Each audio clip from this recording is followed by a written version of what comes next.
प्यार करती हूँ, लेकिन उसके दिल में मेरे लिए कोई इज्जत नहीं। बहू, तूने वो कहावत सुनी है, जुल्म करने वाले से ज्यादा जुल्म सहने वाला अपराधी होता है। मंजरी अपनी सास का इशारा समझ जाती है। वो अपनी देवरानी को सबक सिखाने की ठान लेती है।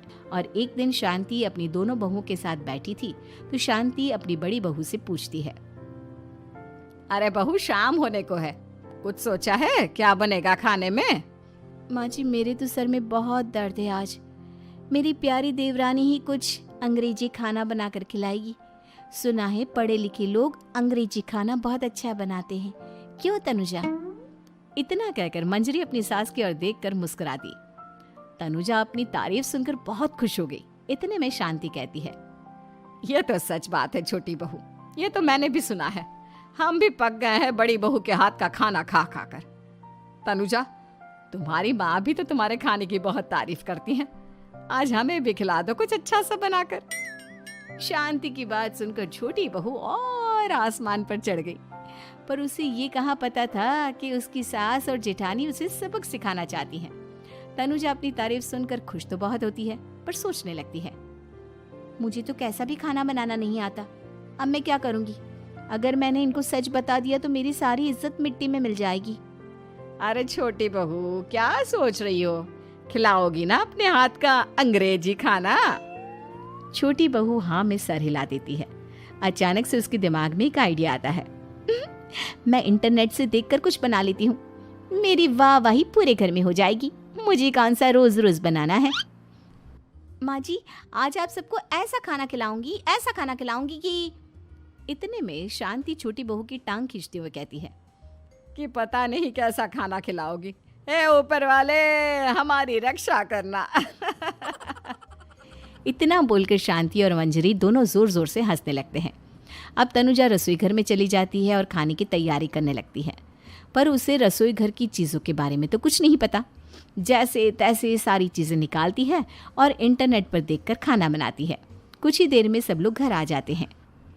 अरे सुनते हो, आज का खाना हमारी छोटी बहू बना रही है। अरे वाह, आज तो फिर कुछ अंग्रेजी खाना खाने को मिलेगा। कुछ ही देर में खाना बन जाता है तो छोटी बहू सबका खाना लगा देती है। इतने में बड़ी बहू कहती है, क्या बात है देवरानी जी, आज तो बहुत अच्छी खुशबू आ रही है। ये बात तो सही कही बड़ी बहू तूने, खुशबू तो अच्छी है। ऐसी खुशबू तो मेरे खाने में भी नहीं आती। सब मिलकर छोटी बहू की बहुत तारीफ करते हैं और छोटी बहू 7वें आसमान पर बैठ जाती है। अब सभी खाना खाते हैं। जल्दी जल्दी दो, अब तो मुंह में पानी आ रहा है। हाँ हाँ, मुझसे भी नहीं रुका जा रहा। जैसे ही सोहन एक निवाला खाता है तो उसकी आंखों से पानी आने लगता है। ये देखकर शांति सोहन से पूछती है, क्या हुआ जी, खाना इतना अच्छा बना है कि आंखों से पानी आ गया? सोहन चुप रहता है और धीरे धीरे से खाना शुरू कर देता है। इतने में सोहन छोटी बहू से कहता है, बेटी तुम भी तो खाओ, तुम क्यों रुकी हो? खाना सच में बहुत अच्छा है। ये कहकर सोहन जोर से हंस देता है। फिर सब खाना खाने लगते हैं, लेकिन खाने में नमक और मिर्च तेज हो गई थी। तनुजा से कोई कुछ नहीं बोलता, बल्कि उसे भी खाने को कहते हैं। जैसे ही छोटी बहू खाना खाती है वो पानी पानी कहकर चिल्लाती है, पानी, इसमें तो पानी।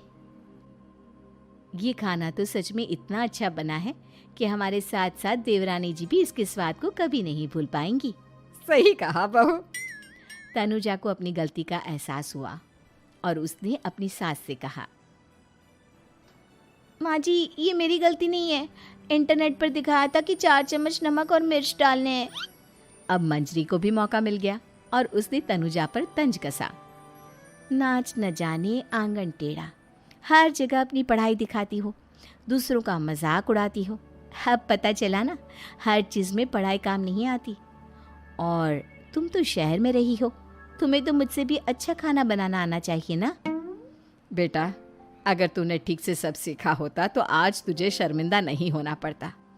बात शहर या गांव की नहीं होती। मंजरी गांव से आई है, लेकिन उसे घर का काम करना और खाना बनाना सब अच्छी तरह से आता है। तुम शहर में रही हो, तुमने ये सब क्यों नहीं सीखा? छोटी बहू सर नीचा कर सबसे माफ़ी मांगती है और बहुत शर्मिंदा होती है। दीदी मुझे माफ़ कर दो, मैंने आपको बहुत बुरा भला कहा, पर आपने मुझे हमेशा ही माफ़ किया।